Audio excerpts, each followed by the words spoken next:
A very good afternoon, everyone, and welcome to the second of our fall Samvad discussions.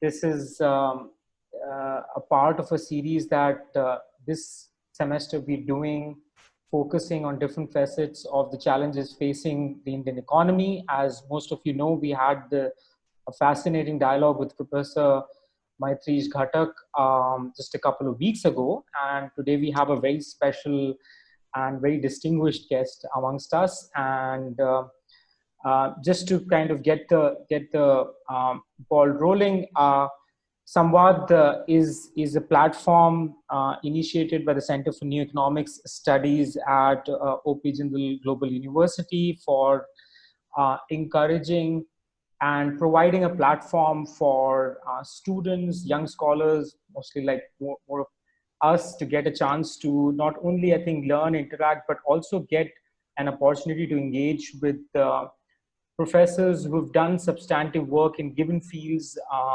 largely focusing in themes around social, economic, and political issues. And from a contemporary lens, our sessions that we had in the last semester, as some of you may recall, were focusing on themes around social and economic justice, the issues around the impact of the pandemic and redistribution, the concerns on how the impact on workers of the crisis had left a lot of them extremely vulnerable. And that's a part of the conversation we want to carry forward during this semester as well. Before I begin, I will probably take a little bit of time just to introduce the subject and then the theme for today's discussion. Just by reading a small note, this is part of a column that a few of us had written I'd say a couple of months ago, when the impact of the crisis was being almost visually seen in day-to-day visuals that were emerging at the time when the lockdown was in effect. So I'll take just a minute's time to go through this, and then allow me then to introduce our distinguished guest for today's Samvad session. When crises strike, as it did with the current pandemic, and from the consequential impact of a government's response, quite often deep-rooted structural inequities operating in different socio-political and socio-economic forms tend to exacerbate. A pandemic spread with lockdowns, freezing economic activity, and restricting human mobility, the conditions of the poor, those economically vulnerable, have become more desperate across India.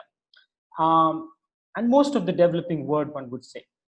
A substantive hidden cost of these twin shocks or twin crises, apart from affecting the poor, has also disproportionately impacted gendered groups, especially women and other gendered groups as well, across social fault lines of class, caste, ethnicity, to mention a few.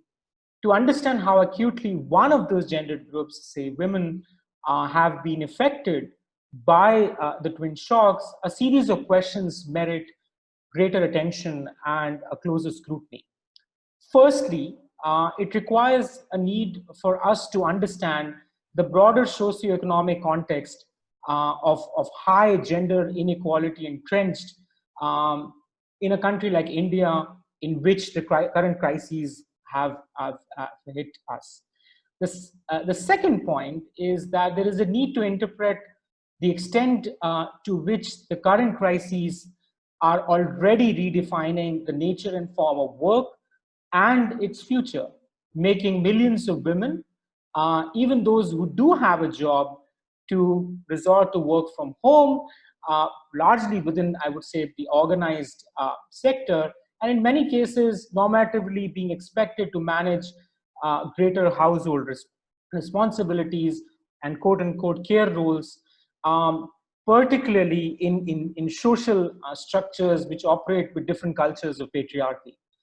And thirdly, the aggregate effect of all these seismic changes are reimagining the very traditional distinction seen between paid and unpaid work for women. an issue we all know has been the focal point of attention in much of the work, not only in gender studies, but in the gendered assessment of India's developmental landscape. We have amongst us one of the leading academic voices in areas of not only development economics, but someone who's extensively written about each of these issues at length and has been part of shaping the discourse around gender, economics of discrimination, affirmative action in mainstream economic thinking through her work. Professor Ashwini Deshpande, we welcome you to Samvad. Professor Ashwini Deshpande is currently Professor of Economics and the founding director of Center for Economic Data and Analysis at Ashoka University. Her PhD and early publications have been on the international debt crises of the 1980s. Subsequently, she's been working on the economics of discrimination and affirmative action with a focus on caste and gender in India. She's the author of Grammar of Caste, Economic Discrimination in Contemporary India, a book I deeply loved and admired. And I got introduced to this only a few years ago, and I wished I would have got a chance to read this way back in college. Affirmative Action in India, again published by Oxford University Press. She's the editor of Boundaries of Clan and Color, Transnational Comparisons of Intergroup Disparity. And amongst the various publications, I mean, I can go on and on and on that I've mentioned as part of profile. She received the Exim Bank Award for Outstanding Dissertation, now which is called the ERA Award, IERA, in 1994, and the 2007 VKR Rao Award for Indian economists under 45. Thank you so much, ma'am, for taking the time out and coming to be part of Samvad's conversation today. I'll allow you now probably to take the screen and please begin with the conversation for today. As I said earlier, this is just for, this is just for our audience.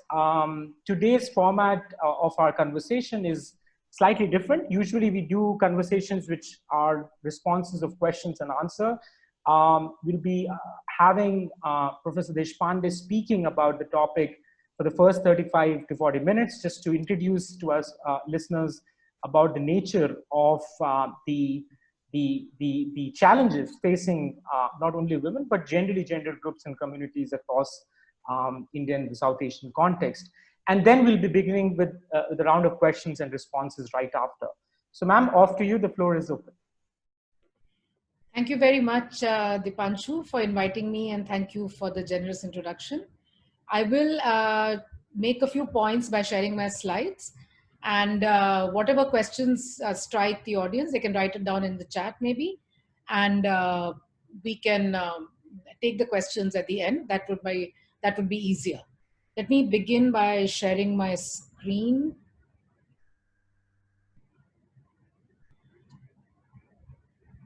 Can somebody confirm that you can see my screen?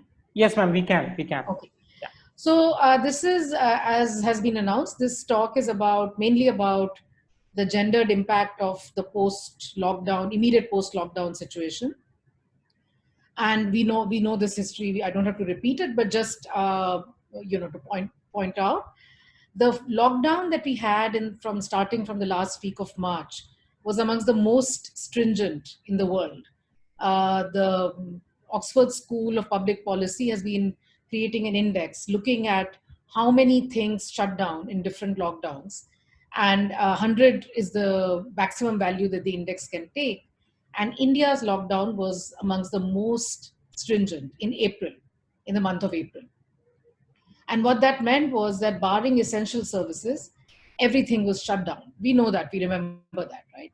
So the question is, how did it affect jobs? And was there, this lockdown was obviously gender blind. In other words, it was the same for everybody. But was the impact of the lockdown gender neutral? Or did it have the similar impact on men and women? So those are some of the questions that I will address in today's talk. Okay, I'm trying to, yeah.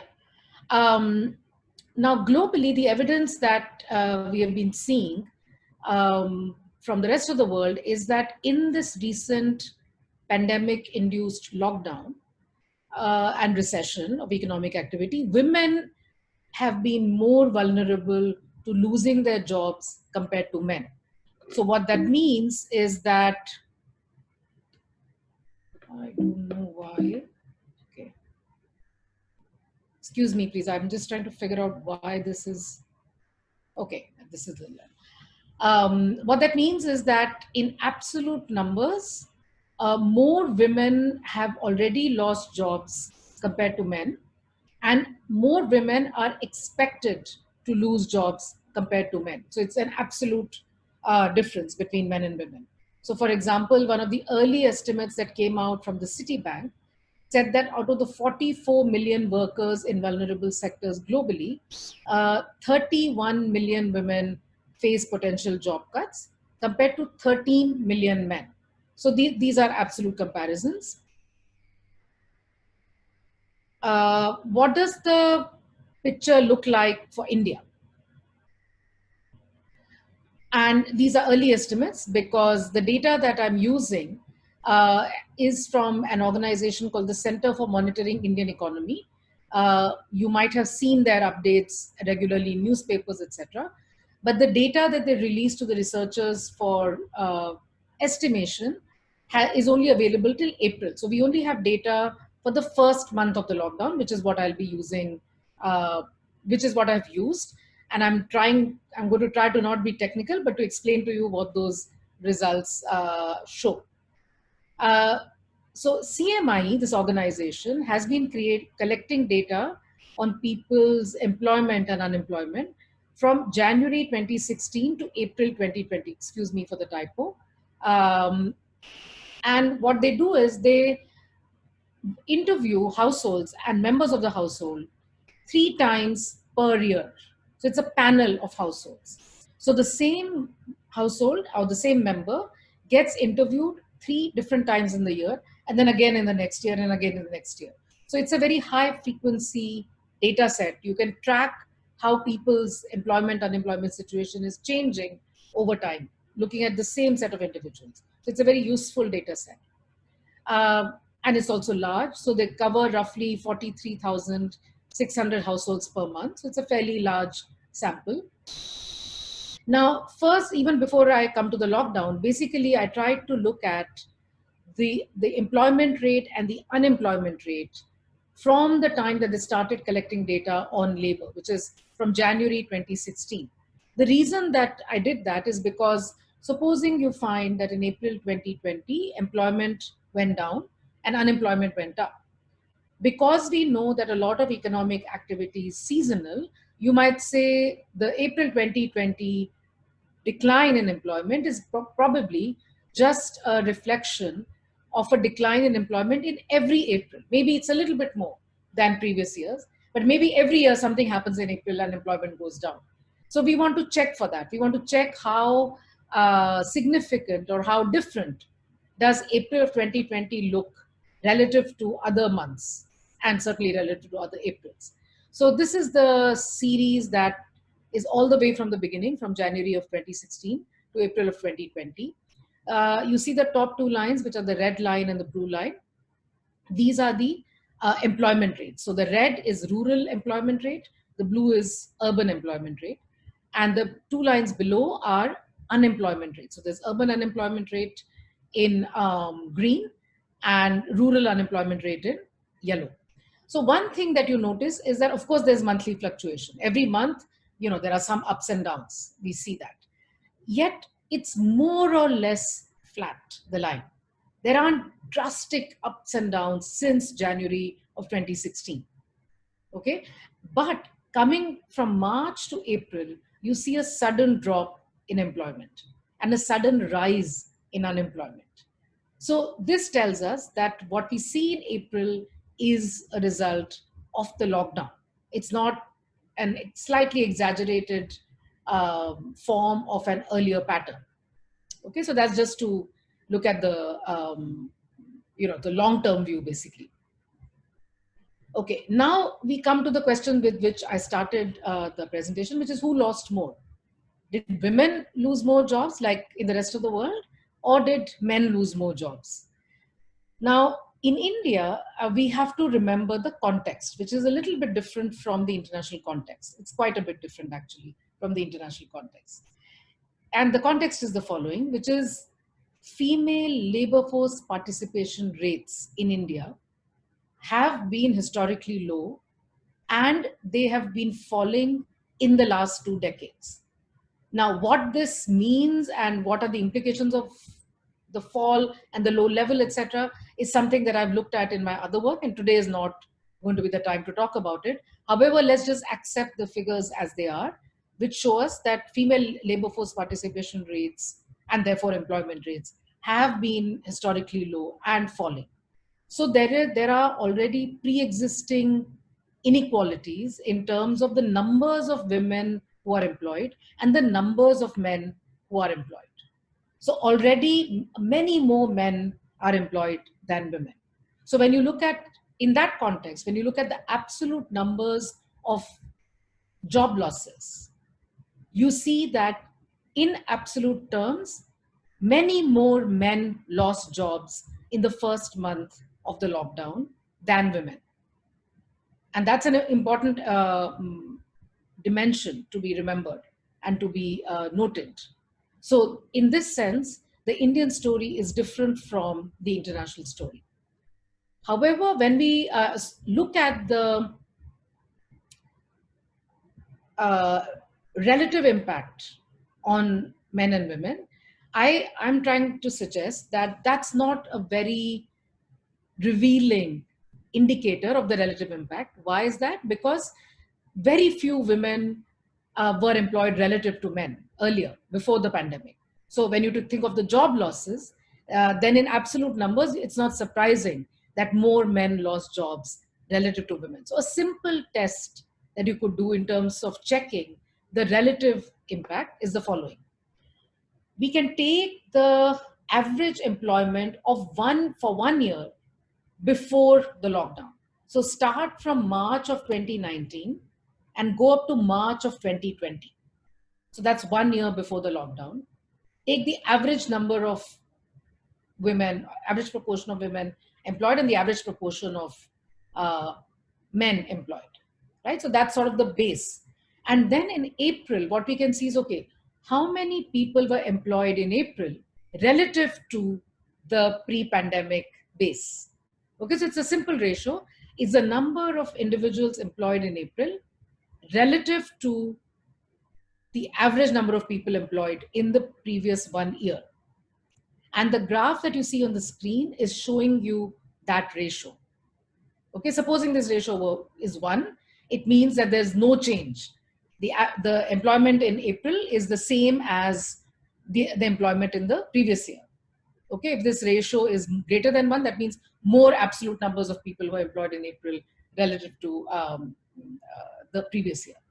But here we see that the ratio is less than 1, which means that, yes, there were people, the total number of people employed in April 2020 were less than the average for the previous year. And what these different bars are different groups. So you see the bar in the middle, sort of in the middle, called all.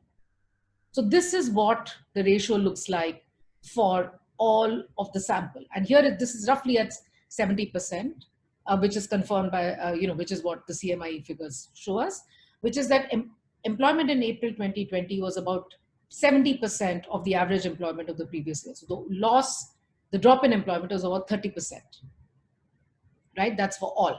You see immediately to the left of all is male. Okay, so it's a little bit, the male employment is actually higher, the ratio, than for everybody in India. And you come all the way to the right of the chart, and the second line from the right is female. Okay, so if you just compare male and female, then you see that in relative terms, you see the female line is about roughly about 61% or something.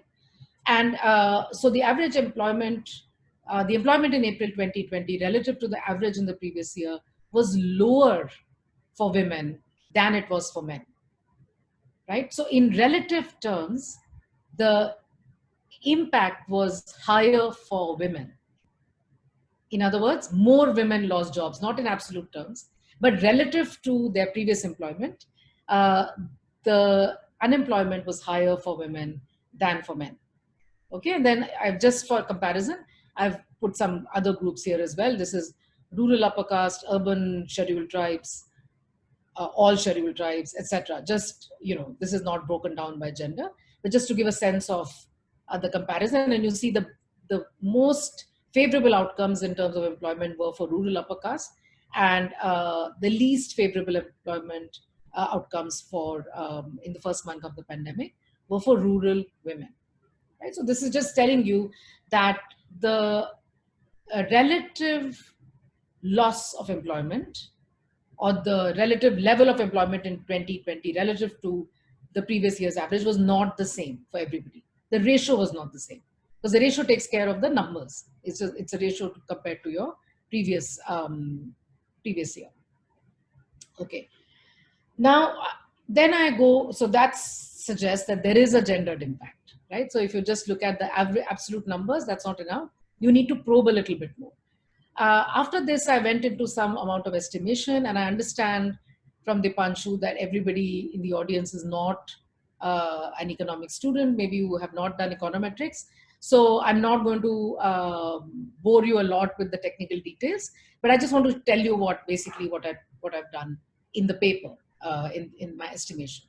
So remember that this is a survey which is conducted on the same set of individuals. Okay, so you ask the same set of individuals every 3 months about their employment and unemployment status, which those who study econometrics know it's a very powerful data set to have, because it allows you to make conclusions much more with much more confidence, because it's on the same set of people. So anything that explains the differences between people is already taken into account when you look at differences over time. So the CMI data set, as I said, every 3 months, every 4 months, there's a new wave. And so the way they define their data is in terms of wave. Okay, so the post-pandemic data is only for 1 month, which is April 2020. That's wave 19, which covers the months January to April. And pre-pandemic, the last time that these individuals were interviewed was in wave 18, which ran from September to December 2019. But I could just have compared December to April, which is initially actually what I was trying to do. But then one of the times I was presenting this paper, somebody said, well, why don't you go back to make sure that there aren't fluctuations for these same set of individuals that maybe we are missing out on. And so I went back to 2 more waves, and I took 4 waves totally. So I have data for these individuals in April 2019, August 2019, December 2019, and April 2020. So I have 4 observations per individual in this data set. Okay. So here's a picture which sort of summarizes a lot of what I've been saying. Now, these are, and I'll explain how to read this picture. First, look at these 4 months, which are on the y-axis here: April 2019, August 2019, December 2019, and April 2020. For each of the months, you have 2 lines: female, male, etc. Okay. Now, within a month, the first line is female and the second line is male. You see this blue dot here. This is the percentage of women who were employed in April 2019. And the blue dot here on the second line is the percentage of men who were employed in April 2019. So if you compare for the month of April 2019, you see this gap between female employment and male employment. You come to August 2019, again you can see the gap between female employment and male employment. So in each of the months, you see the gap between female and male employment. But if you compare the female to female between April and August, it's more or less the same. And again, male to male, it's almost the same. And you see the same thing in the 3 months before the lockdown. So these are the male dots, these three, and these three are the female dots. There might be a slight shift, but more or less it's stable. And it's the same set of women and men. Now cut to April 2020. You see this blue dot for women has now gone here. And you see the blue dot for men, which is on the second line in each of the months, has also shifted to the left. Okay. So what this is telling us is that both for women and for men, employment in April 2020 was lower compared to December. Okay, so I need not have taken an average for the previous year, because you see that in the previous year, it's more or less, I could have just taken December, that still represents the previous year. There aren't monthly fluctuations. Okay, but if you look at the magnitude of the decline, okay, it's higher for men than it is for women. Okay, so for example, the average male employment is about 67%. You see that here. And the average female employment is about 9% before the lockdown. And in April 2020, the average male employment is about 46% and is about 5% for women. And in terms of numbers, there it's in the paper, but I think 103 or 4 million men lost jobs in the first month of the lockdown, and about 17 million women lost jobs in the first month of the lockdown. So both the absolute numbers are higher for men, and the percentage decline is also higher for men, right? So this is one of the summary statistics. But as I said before, we need to dig a little bit deeper, because we will have to control for the fact that pre-lockdown employment rates were also very different for men and women. Okay. Now you can ignore this equation here. So basically, I ran a regression, and I tried to look at the impact of being male or female. What is the impact of unemployment of the month? How is the month associated with employment? And then you have the gender interacted with month, which is in each of the months, is there a difference between men and women in terms of employment for each of the months separately? Okay. And then you have what are called individual fixed effects, which means that whatever the differences amongst individuals are, in some sense that's being accounted for. And now you're looking at trends basically over time. So in some sense, the individual differences are being taken into account already, which might explain these results. And then there are state fixed effects, state dummies, so that whatever the difference, because we know that employment varies a lot across states, and so that also has been accounted for. And then I did a lot of variations in terms of estimation over this theme. Again, I won't bore you with the details, but anyone who's interested, I can add a lagged employment, previous periods employment as one of the variables that explain current period employment. I can just, instead of looking at the whole year, I can just look at December and April, just pre-pandemic and post-pandemic. I can look at, what I did was that I looked at for April 2020, I looked at the top 8 COVID incidence states and try to see, what the difference is over and above the lockdown. So is it the case that where the disease was raging more virulently, did economic activity halt even more, even over and above what was suggested by the lockdown? And was there a differential impact over and above that of the lockdown? And again, lots of results. Here is a colorful picture that shows some of those results. And what you see, I'll just point you towards a couple of things here.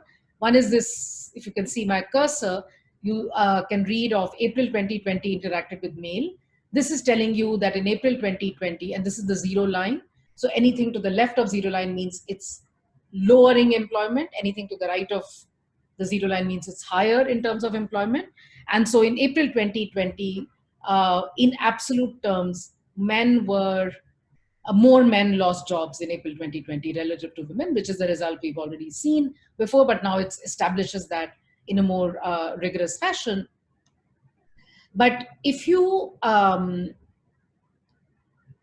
allow for whether the individual was employed pre-pandemic. Okay, so you allow for lagged employment. Then you see that actually men who were employed pre-lockdown were more likely to be employed in April 2020. Okay, so this is the result that I'm talking about. So conditional on being employed in the pre-lockdown period, women were less likely to be employed in the post-lockdown period. So about 20 percentage points less likely to be employed in the post-lockdown period. Okay, and then there are other results, but this is the most significant result in terms of the gendered impact of the lockdown. Okay, this is another similar graph looking at the industry, age, and education profile of the job losses. So in terms of the sector of the economic activity, it's manufacturing, construction, and processing. This was the sector that suffered the biggest number of job losses, which is not surprising because in urban India, economic activity more or less was shut down in April. Only essential services were working. In rural India, it might have been a little bit different. And these are activities that are mostly concentrated in urban areas. I also looked at people below 35 years of age and people above 35 years of age. And overall, people above 35 are more likely to be employed. But in April 2020, they were also the individuals that suffered a greater job loss. Okay, and similarly, I divided people between people with less than 12 years of education, people with more than 12 years of education. And you see here that it was people with less than 12 years of education that were more likely to, were less likely to be employed in April of 2020. So these are just other characteristics of who was likely to be employed in April 2020. Okay. Now, from December 2019 onwards, the CMIE has started collecting time use data. And these are very simple questions, not very nuanced, not very detailed, but they do give us some indication, which is how many hours did you spend working on domestic work? And it's just this one simple question, and it doesn't ask about the details of domestic work. It's just your perception of how many hours you spent on domestic work. And I plotted the distribution here, and it asks it in half-hourly intervals, 0.5, 1, 1.5, 2, etc. And you see here December 2019 for women, April 2020 for women, December 2019 for men, April 2020 for men. So one point to note is that because April 2020 was complete shutdown, a lot of Indians who rely on domestic helpers coming from their homes and working in other people's homes, those individuals couldn't come to work. And so as a result of which, the burden of housework went up on a very large number of people who earlier didn't spend that much time on housework. So you see, both for women and men, the distribution of the hours spent on housework has changed in April. And you see that, but the interesting thing is that in terms of the average for men and the average for women, so women do more housework than the average amount of time spent on housework by women is higher than that for men. And that was true in December, that is true in April. Okay, so women continue to do a greater amount of housework, but just for the month of April, men reported doing a greater amount of domestic work than they did in December. And the average gap in hours spent on domestic work went down by 1 hour. So men's time spent on domestic work increased in April. Now, of course, after May, there have been various phases of unlockdown, including, and that has allowed many domestic workers, helpers to come back and resume their work. Now, whether this shift that we saw in April is persistent, will it stick, will it not stick, we don't know that. When we get more data, I'll analyze that, and we'll see whether this shift is persistent or not. So this is, these are my results from the CMI data. I just want to talk about a couple of other gendered aspects of, that's been relevant during the pandemic and the lockdown. So we have an army of frontline health workers. For example, the ASHAs, the accredited social health activists. We have auxiliary nurses and midwives, and we have the ICDS, Anganwadi Center workers. Now, these three set of workers are exclusively female. Okay, and these are government jobs. They are available in rural areas. So these are one of the few government jobs that, salaried jobs that are available for women in rural India. And of course, they're available in urban India as well.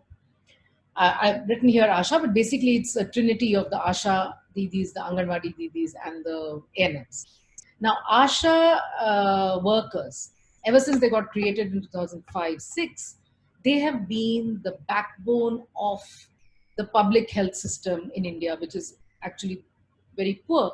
But they are the first point of contact between citizens and the rest of the health service. So their job is usually going from house to house, conducting surveys, giving information, assisting people about, how to access health services, etc.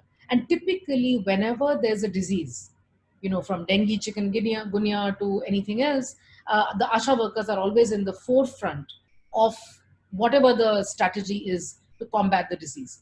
And the COVID-19 pandemic has been no different. So the ASHA workers have been in the front line, and ANMs and ICDS workers are typically not used for this kind of work. They have their duties cut out, but the pandemic is so large, so extensive, and so serious that actually this time they have also been involved with, they've been tasked with this activity. Now, all of these three sections of women who have regular jobs, and they haven't obviously lost their jobs during the pandemic, these are poorly paid. I don't know whether you've been following the news about ASHA workers on strike, asking for timely and more higher pay. They are at high risk of getting infected.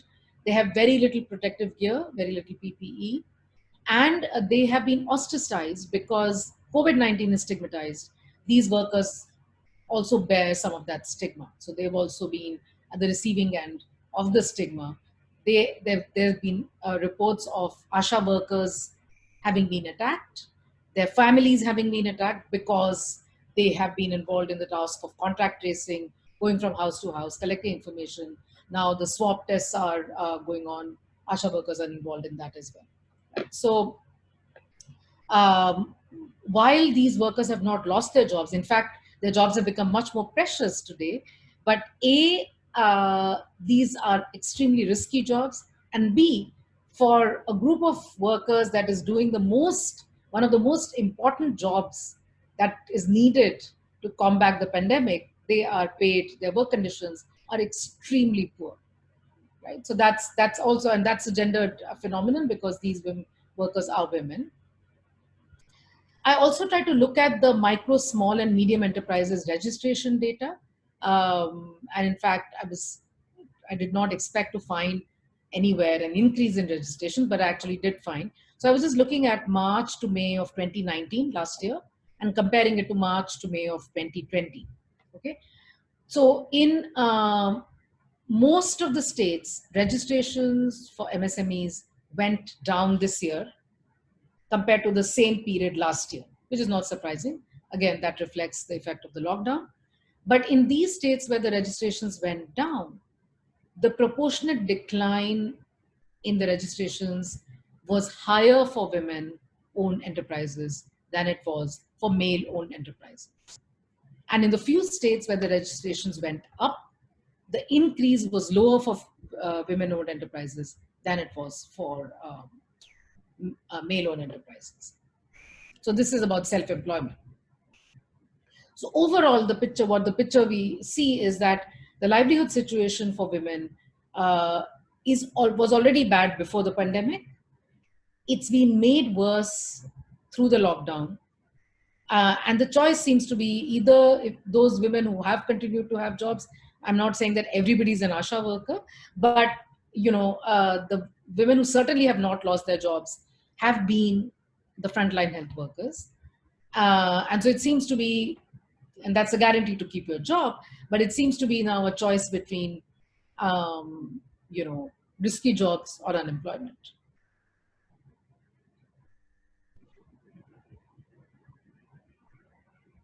Okay.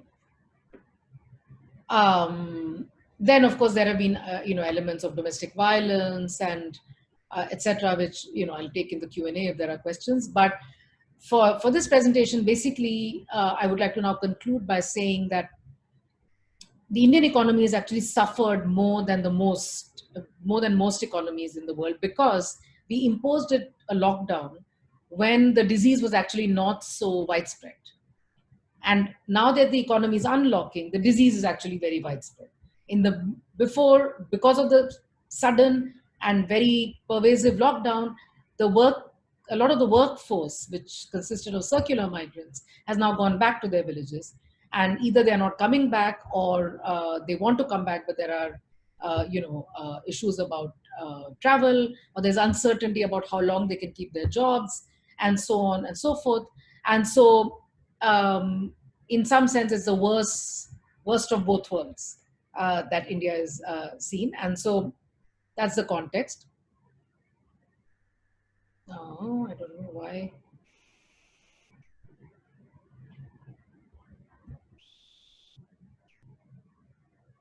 Sorry about that. I don't know why the slide is not moving.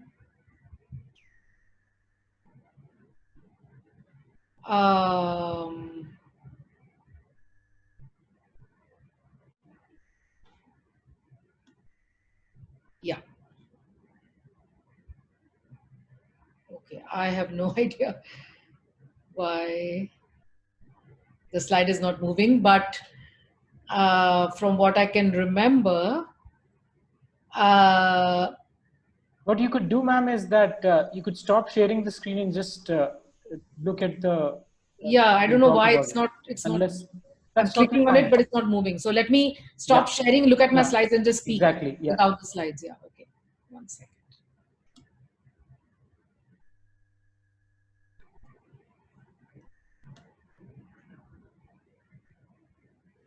Yeah. So I was saying that the Indian economy has suffered more than most as a result of the lockdown. Now, the results I showed you were for April 2020. After that, CMIE has been releasing data, not unit level data for us to estimate, but it's been releasing data in terms of its aggregates. There have been newspaper articles, and it seems that as lockdown has happened, there have been some signs of recovery of employment, although May and June, there was a bigger recovery. And in July, again, there are some questions about the recovery of, the extent of recovery, the sectors of recovery, etc. There's been some indication that it's gone up in informal sector, in urban areas, but not so much in the formal sector. Again, there have been reports that there's a gendered impact in terms of those who've regained employment. Anyway, there has been some reversal of the sharp fall in employment. But when we analyze more data, then we'll see how that is played out in terms of the gender gaps. The one thing that I will say is that one of the ways in which work has changed because of the pandemic is been via the normalization of work from home. Men and women in salaried jobs, wherever possible, are working from home. Many offices have still not opened. Universities have definitely not opened. We are all working from home.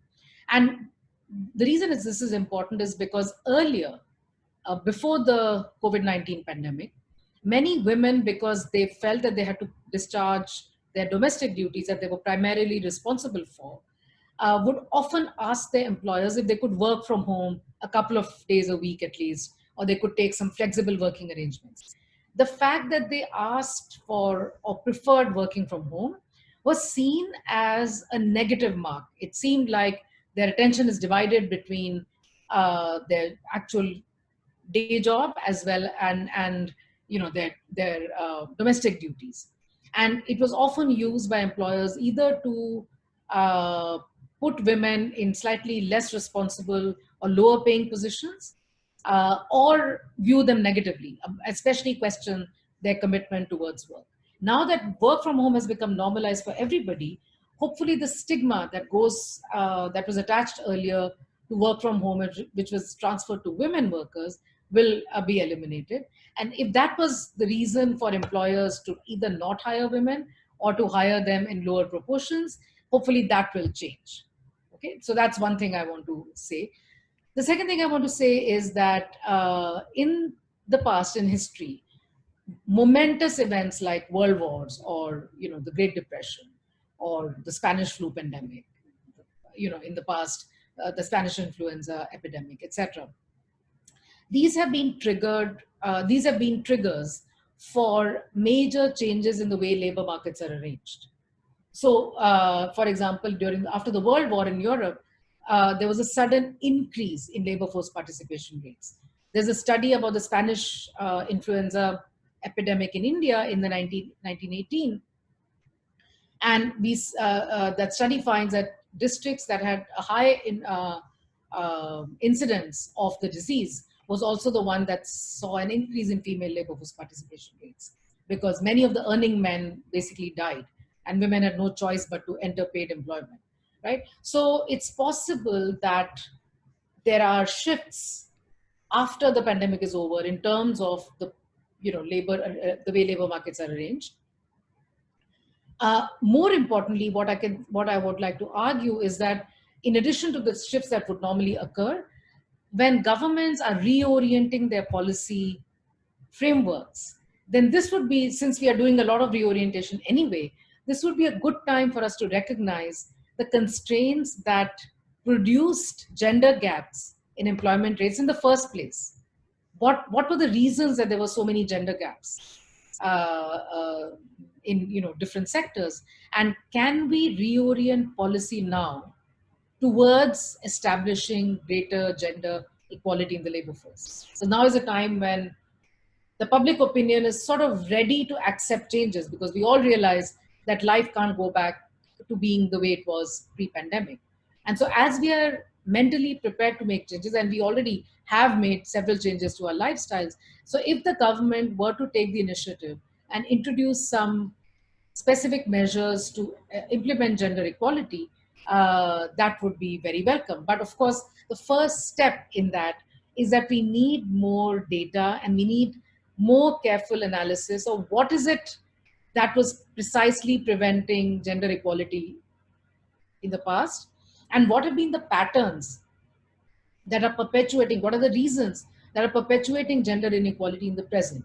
So it would be absolutely essential for the scientific community, and by that I mean academics, people who work with data, to get access to data in real time, so that India has a huge pool of scientific expertise, so that the scientific expertise can analyze the data and provide the requisite knowledge base for the government to reorient policy towards greater gender equality, because there's a good time to do that.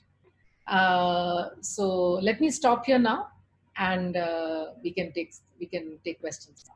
Oh, thank you, Professor. And I think that was an excellent overview to try understanding how and to what extent the pandemic and I think generally the response on in the employment scenario has come about. And I think this is perhaps one of those very first studies that actually tries or makes an attempt to understand the first effects. And I would probably say that you read a lot of the work coming out in newspapers, but I think the insights that they're getting in is from the work that you're putting in. So I can understand that, because I in fact looked at some of these estimates in a few, I think, references that Mint had carried, and I was quite curious on where they were getting these numbers from. But I can see that that this was the main reference point. I think the point that you made about the relevant relative terms, and I think the data pointing at that shift is extremely interesting. On the ASHA worker segment, and I think this is an important policy and legal interface, which I just probably would want to mention, and then a series of questions that are out here that I'll relay this. One of the reasons recently there were a couple of people amongst us that we were trying to understand why are ASHA workers and those working at the Anganwadi level, or almost kind of working in these poorly subcontractual kind of workers, paid so low, and are they entitled to even a basic minimum wage, so as to speak. And I think it seems that as part of the state defense, and this was in context to the state of UP, that the state gave this justification, was that technically speaking, most of the ASHA workers are supposed to be paid quote unquote stipends, not wages. And that technicality of them being eligible to a stipend as against wage make them ineligible to not even get the floor minimum wage. And that's, I mean, it's as small as that, which has just denied. I know for a fact, because my mother works in the public health sector, and she's been coordinating the response to COVID at the community health level in the state of UP across 75 districts. And every day in and day out, we were hearing stories of the extent to which even family planning and counseling services, which had almost been suspended because of the pandemic, everyone in the staff was involved working in response to COVID, were overstretched and didn't have wages paid in, or in the word stipends paid in, for months in. And all they were relying on was the project grant funding coming in from what you'd consider as the civil society participations, whether it's Bill and Melinda Gates Foundation and a few other groups. So I think these are some very, I was, because there were 2 or 3 questions particularly asking on ASHAs and Anganwadi. So I'm glad that you've already picked up on that. Let me start with a few questions, ma'am. And how would you like me to go about it? Do you want me to give you a couple of them and then let you respond for around 5 minutes or so, or do you suggest that we go it one by one? Because there are many. So I want to be conscious of time. We're around 40 minutes for question and answer. So how would you like? You can give me 2 or 3 that are sort of related. Great. So let me start with the more policy focused questions, and I think this is the questions that are coming out from the first question, which Siddharth asks, is on the effectiveness of Manrega in your understanding, and the work, for example, that you might be aware of. And in narrowing the gender gap, particularly in terms of the unskilled labor market, is there scope for increasing female to male labor force participation rate, let's say in the non-farm sector, or is there evidence for using a scheme like Manrega? And just to extend that, is there a case for a similar jobs guarantee program to be made in the urban segment? Where it is allowing women, for example, that level of greater participation. That's probably one of the questions. The second is how do you see, and I think you've already touched upon the losing out of employment, but how do you see the impact of these shocks in terms of already existing wage gaps that exist within the gendered groups, and of course, just not men and women, but almost other gendered group as well. Within the organized sector, that is to say, because that's from where the most data is what that we seem to have a better understanding of. So these are probably the 2 questions, and let me kind of take a few others. So NREGA, obviously, the demand for NREGA is shot through the roof because migrant workers who have gone back to rural areas, there's no work in, that's why they migrated in the first place to urban areas. So Demand for NREGA work has really gone up. Now, the thing about NREGA work is obviously if there's nothing else, people will do NREGA because at least you want some wages as opposed to nothing. You know, if the alternative is starvation. But remember, one of the things you have to remember about wage gaps is that, or labor force participation gaps, is that women's educational attainment over the time that the labor force participation rate has been falling, women's educational attainment has been rising continuously. So the rise in women's educational attainment in India in the last 10 years has actually been greater than the rise in men's educational attainment. So it's not at all uncommon to find women with, up to class 10 education, class 12 education even. It's become very common even in rural areas. So once women get, and men too, once they get educated, then aspirations also rise. So NREGA work for the educated workforce is not the most attractive work that you do. Of course, if you're starving, then you'd rather get some manual work than nothing at all.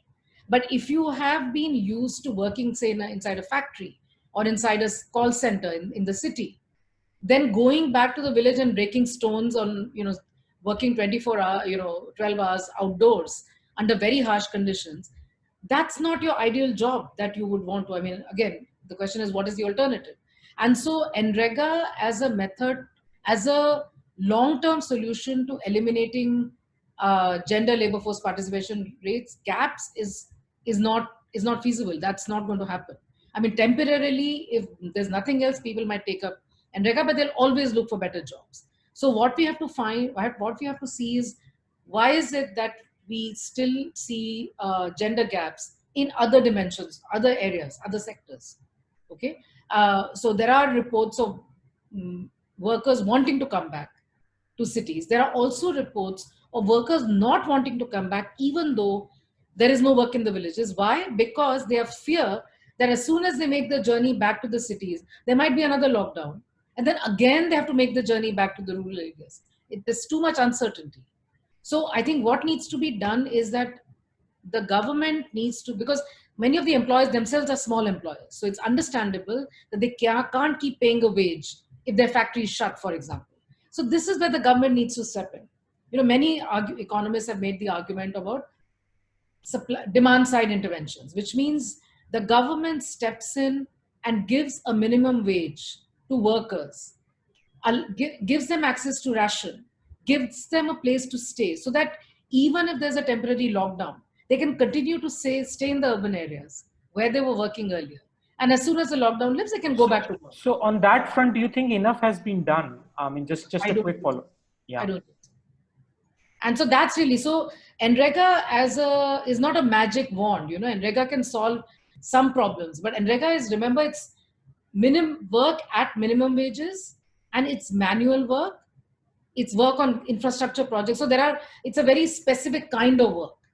And of course, it's excellent and it must be continued. It's been one of the few safety net programs that has really worked in the country. But everybody is not looking only for safety net. People have aspirations over and above the safety net.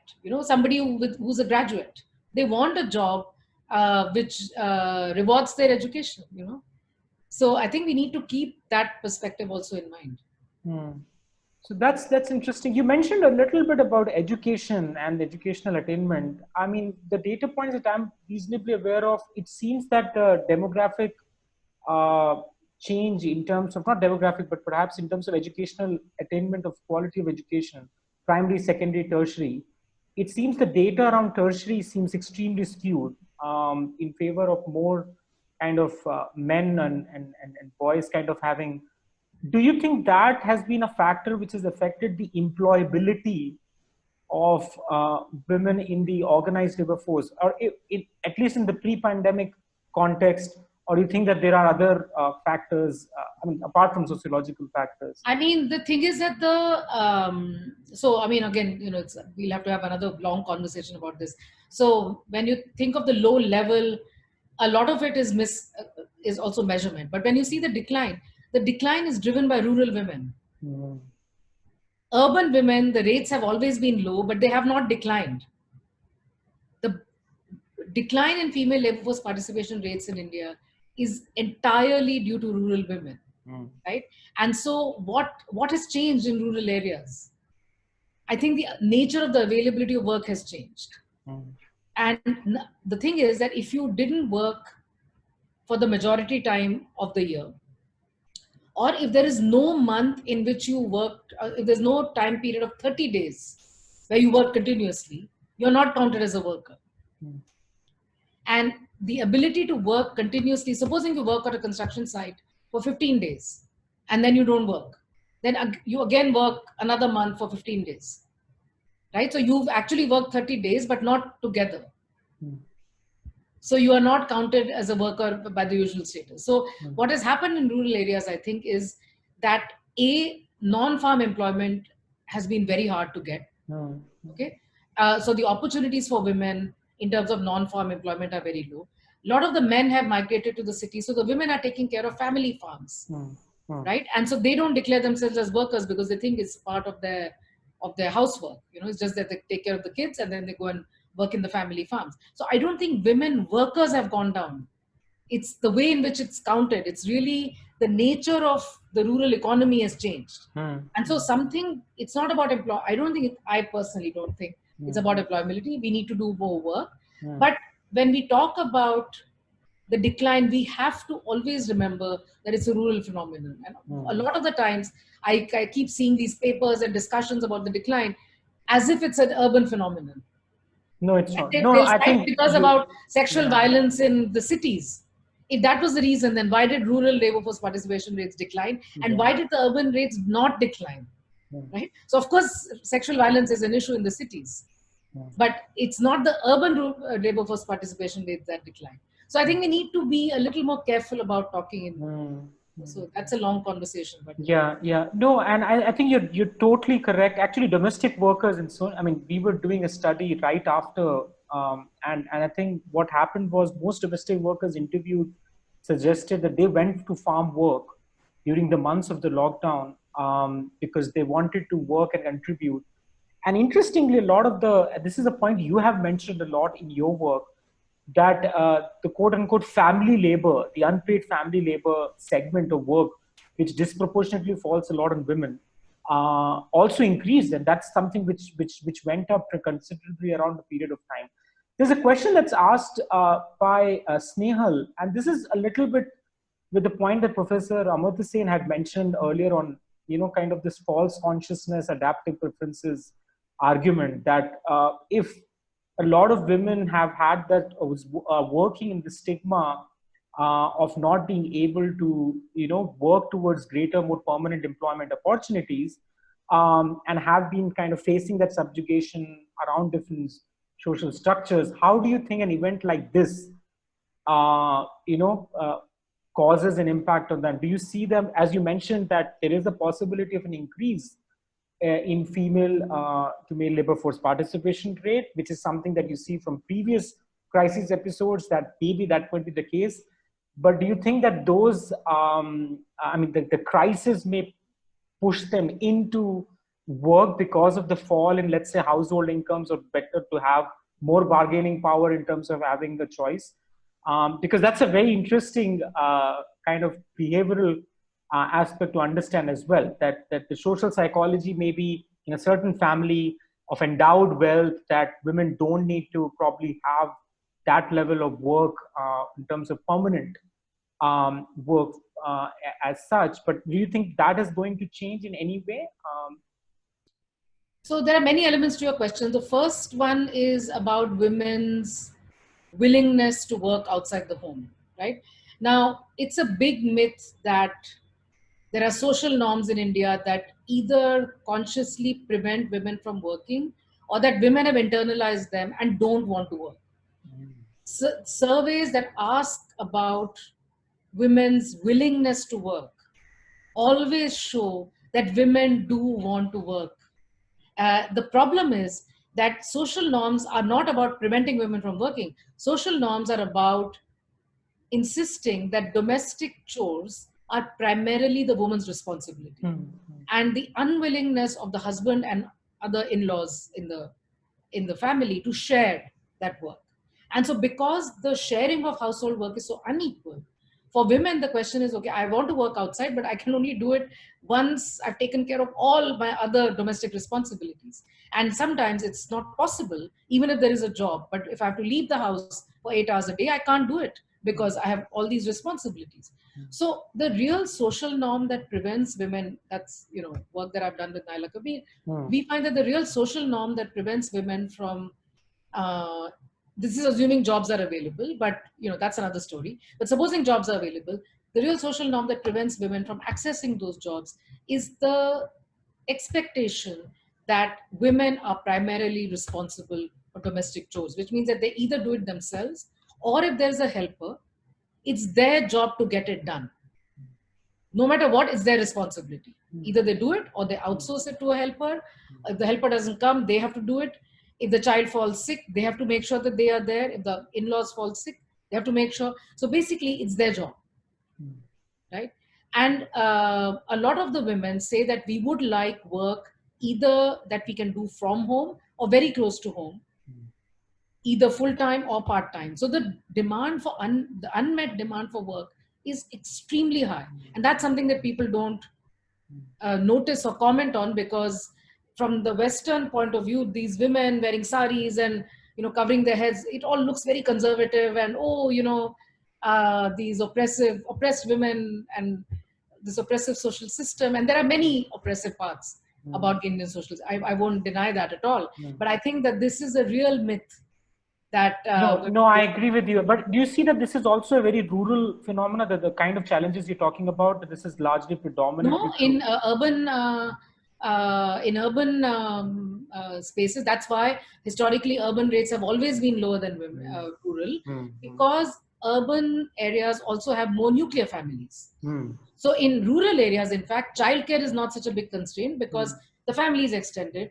Even if you go to the, you know, if you're a school teacher or if you go to the farm to work, etc., you can either take your kid or the kid is with, you know, just playing somewhere, etc. In cities, you can't leave your children just like that, unsupervised.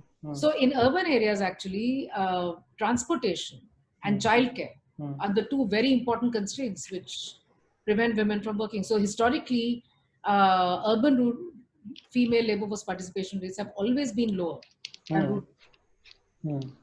So Deepshi, Arya asks this question. This is connected with the response you gave. My question, I quote her, "My question is pertaining to the point you made regarding work from home being potentially positive for women." I don't know if you mentioned that, but is this based on data that you came across, or while it may increase the opportunities for women, it is accompanied with work from home for men as well as of, so basically the argument is that the care responsibilities have gone up. So how does this work positively? No.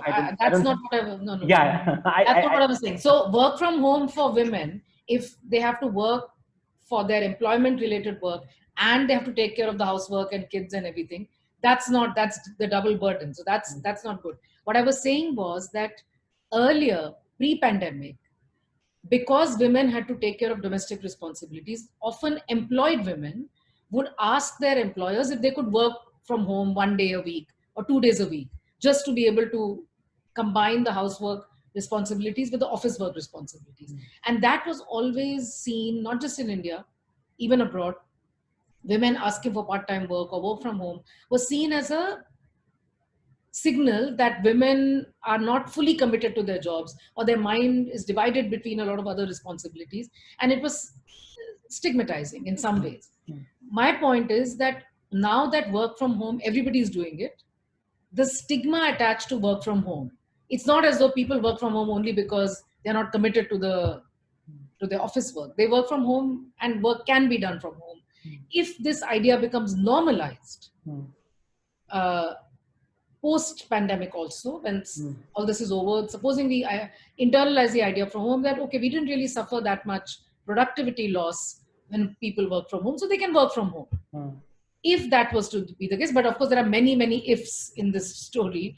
I was just talking about the destigmatization of work from home and whether it will now allow employers to look at work from home from a different perspective.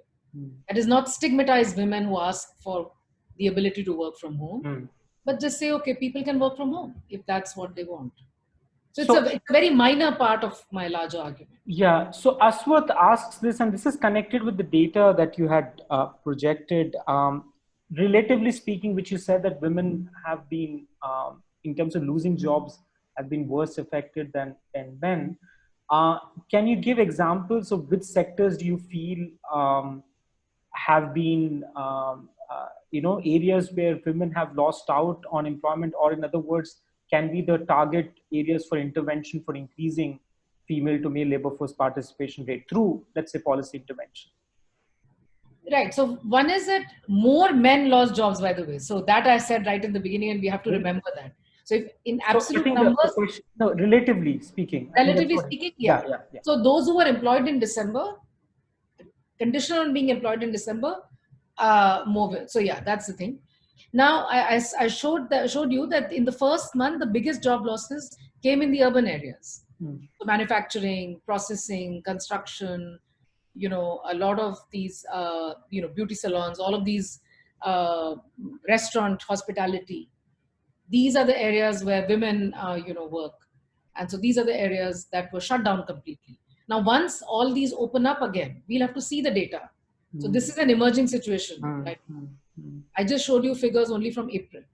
Once I get more data, we can analyze it more, and then we can look at the picture. So one is a methodological question. I think that's it's fair to put that across. Could you talk a little bit about the population size of the sample that it's usually part of the CMI base, which became the... Yeah, so I had that in one of the slides. So it's 43,600 households per month. So their total wave, 4 months. Yeah. So it's about 110,000. So 110,000, 120,000 per wave. It's a very large sample. So Ishan asks this question, which is, I think, a major policy question. And I think this has been an evolving conversation. I mean, we looked at this in the talk with Professor Mehta and Professor Ghatak as well, which is on the impact that the removal of, kind of ad hoc labor law provisions is likely to have on I mean, from the perspective of eroding job security. I personally, one of the aspects of work that I've been doing is on the contractualization of workforce, which has been increasing way from, it's not a gradual phenomena, but you've seen that the quality of jobs that have come in have seen that contractual work has gone up, and that erodes a basic social safety net for a lot of people. How do you think that this kind of, disregard or removal for protection, job security, or even maternity benefits, just to kind of ask this question on, right now there's this conversation happening on maternity leaves becoming or causing for a greater sense of agency to be offered amongst women who are part of the organized workforce. So how do you think that, what kind of measures, because this is a more specific question, if you had to kind of think about few areas where you'd want the government to start, that okay, these are the ABC measures that in the next 5 years, if you start focusing just on these, can help you not only increase participation but also secure the quality of jobs for them. Yeah. So again, it's a very long conversation, and I'm sure you talked about that with Majid. So it's just very unfortunate that the pandemic was seen as an excuse to deprive workers of their legitimate, and very basic fundamental rights. I mean, a workforce that is completely unprotected, left to the vagaries of the individual employers.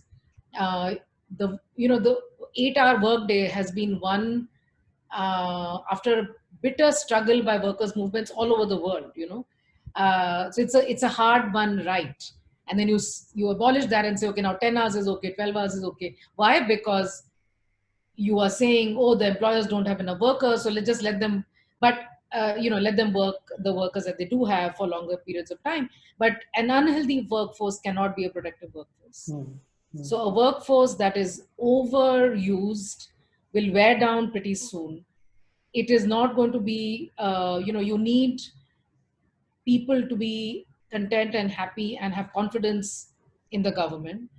So this is wrong at so many different levels. I mean, from the work point of view of human rights, workers' rights, international conventions that India is a party to. So there are international laws and conventions which the ILO and the United Nations, etc., have put in place so that workers are not exploited, that their rights are protected. So this violates a lot of those conventions as well that India has been party to. And even in the long term, it doesn't bode well. I mean, when we think about ourselves, there are students in this audience. Supposing, are you Jindal students? Supposing Jindal were to tomorrow to say, okay, why don't we then, instead of attending classes for 4 hours a day or 5 hours a day, why don't we just make it 12 hours a day now so that we can compress the time, very quickly? Do you think that's productive? Because every additional hour of learning is not contributing that much. Similarly, every additional hour of working does not contribute that much. So worker productivity can actually go down. It can have counterproductive effects. So even if you didn't care about human rights, you should still care about productivity. So on many different arguments about human rights, worker rights, basic dignity, hard-won freedoms, just productivity away, health of the workforce, uh, happiness of the workforce. For all of these reasons, these measures are not correct. So, I mean, I would say that because you raised this point, I think students would agree that that's what exactly happened when infrastructural facilities are stretched, the number of class hour timings went up. And I think maybe this whole shock is not a bad thing, because I think finally students have a little more time to be able to spend on things. Unfortunately, they're not doing it together, but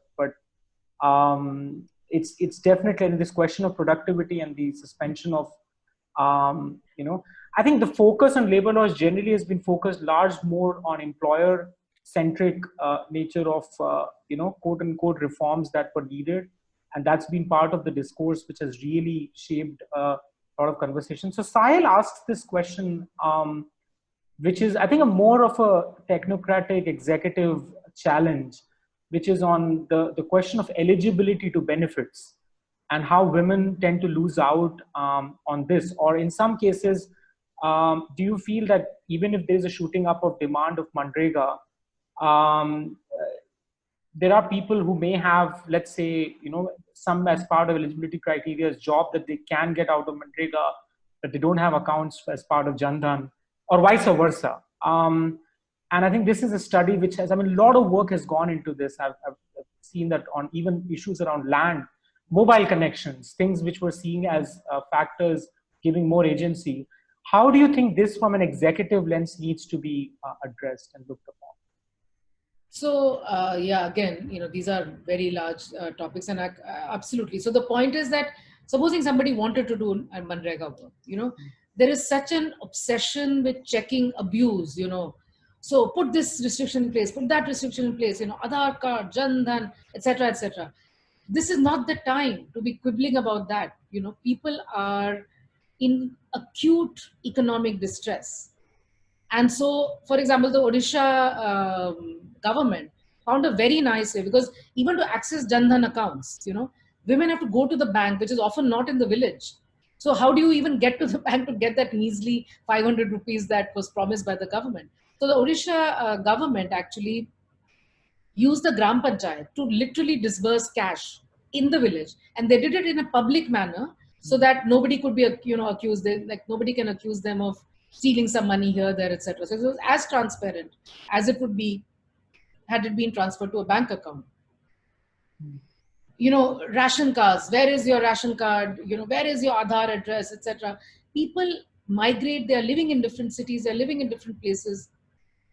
This is not the time to insist that you can only access this benefit at your domicile place or something else. So a lot of the bureaucratic infrastructure that goes into preventing misuse, that is absolutely the wrong focus right now. Misuse is not the issue right now. First of all, even then, even when everything was normal, many of us have questioned this obsession with misuse, when the genuine beneficiaries are not getting what they deserve, this focus on misuse. The more laws you make, the more difficult it is for genuine beneficiaries to get it, and those who misuse them anyway, you know. So I think there's a great deal to be said for simplification, for universalizing the PDS. Just let anybody who wants PDS. There are FCI, you know, people say, oh, but where is the grain? FCI go downs have tons and tons of food grains. Even if the government were to give it for free, it would be not a fiscal cost, because storing that grain is a fiscal cost for the government. Exactly. So even if it were to just distribute the grain free to whoever wanted it, it'll lower its fiscal burden, you know. So you have to think in terms of what is the priority, what's needed. So, I mean, there are a few of these questions coming in, but some of these have been already addressed. So I don't want to kind of repeat self. And we have roughly around 10 minutes left, and we'll just take a few of those what I feel we can just get your views on. One of this is, and I think these are the questions that, you know, GP, Tejaswini, Shijit, Ada, and I think they're put together. So I'm just going to encapsulate them. That the nature of opportunities that you feel, given the fact that in the digital kind of divide that is existing in accessibility to let's say, even let's start with education, that is affecting different groups in different ways. What do you think is going to be the impact, at least if you say the rural area, on things around girl child education and the progress that was made over a period of time? Or do you think that if this thing stretches for over, let's say, another year, the impact of that is going to be far, far more grave or grim? And maybe if in the next few months, the situation slightly improves, because right now with the spread of the virus increasing and now almost trickling to tier 2, tier 3 areas, the impact, it seems, is affecting populations in a very different manner. So one is this link around education, more from the sense of accessibility. And the second, and just maybe you could sum up your points on this regard, is the nature of policy measures that you would suggest that the government needs to pressingly take, in addition to the demand side interventions that may be needed, to incentivize a greater participation of women in the organized workforce over the next medium to long term period. And with that, I think maybe we could probably bring this to a close. Yeah, let's end, because many of these questions are interlinked, you know. And so let me answer actually the education one. Not just in India, but in a large part of the developing world, there is a risk that because of prolonged school closures, children may not at all go back to school, you know. So that's a really big risk. And it has happened earlier in Africa, for example, when the Ebola crisis, Ebola epidemic had erupted, and the H1N1 epidemic had erupted. Many children stopped going to school and they never went back. You know, so schools being closed for a prolonged period does have that effect. Even if the children go back to school, the fact is that online education is, very few families in India can access online education. You need a device. And if you have 2 children, 3 children, all of them individually need a device. And if the parents are working from home, so how many families in India have 5 devices, you know, between a smartphone and everything, access to the internet? So access to devices and the internet is highly unequal in India. And that's going to affect the quality of education of the children who may continue to be in school. So one is children may never go back to school. That's a big risk. And it has happened in the past. 2, those who continue to be in school and who will go back, their quality of education will suffer, and losing an entire year, having a poor quality education for an entire year or more, at this formative period in children's lives is going to be difficult. Being at home, the girl child is expected to do much more housework, you know, same gender division of household labor. So boys will be less expected to do housework. Girl children will be more expected to do housework. So in terms of education, there are all of these challenges. Vaccination schedules are being missed because the Anganwadi workers are busy with COVID. And so especially for the very young children who are supposed to be on a regular vaccine dose, those are getting missed. India had almost eradicated polio, but if polio doses are going to be missed, you don't know, it might come back. So the risk, the real worry is that in a few years from now, we'll see the impact of delayed or missing vaccinations today. You're going to see the impact in terms of a higher disease burden in the coming years to come. So I think there are, and many of these are gendered again. Again, no time to go into the details. Yeah. No, but thank you, ma'am. I think this is a very interesting point, and looking at IMR and MMR rates over a period of time, I think, and spreading that would be an exercise for a lot of us to do. And then access to reproductive health, exactly. safe deliveries, and then if women don't and men don't have access to contraception, and they end up having more children than they would have normally had, that also places a burden because every child is an economic cost as well. Yeah. And so again, also families are at the risk of being pushed below the poverty line, those who are just above. So combine all of this with economic distress, and the picture looks pretty, pretty dark. Well, thank you so much, ma'am, and I thank you so much for patiently taking all our questions and for your time. And I know it was you were in the middle of a lot of work, and you made time for this. Thank you, most appreciated. With your consent, ma'am, I think we would like probably this to be available for students as a recording for them to be able to access it. So if that's all right with you, thank you again. And with that, folks, will close the session for today. And thank you, ma'am. Thank you so much. Thank you for having me. Thank you, everybody, for listening. Bye.